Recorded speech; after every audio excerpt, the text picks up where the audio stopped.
Pastor Ezekiel Odero. Ndio.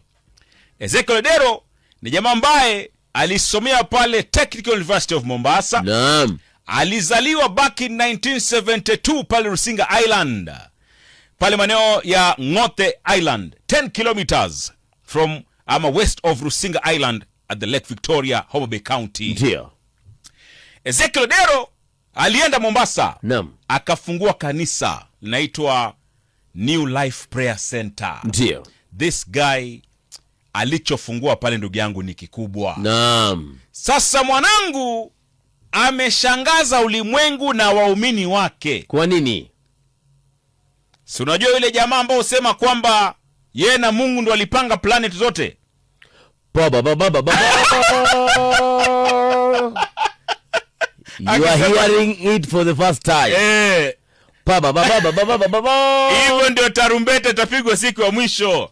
Sasa huyo anafanya hizo na miracle hizo. Ndio. Ezekiel ameshock waumini. Kwa nini? Kwa kutabiri kifo chake.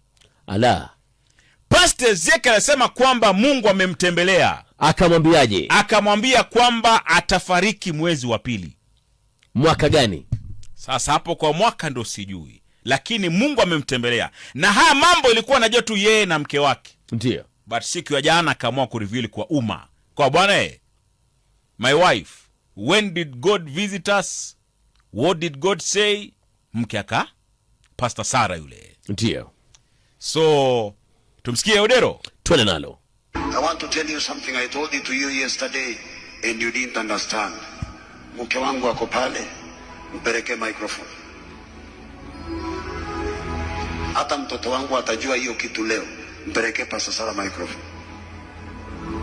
Hakuna mtu anajua, hata wazee wa kanisa hawakujua.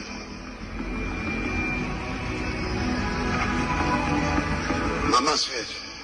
Amen. Mungu aliniambia nitakufa lini? Mwezi wa pili. Ha? Mwezi wa pili. Ni yeye na mimi watu wawili ndio tunajua.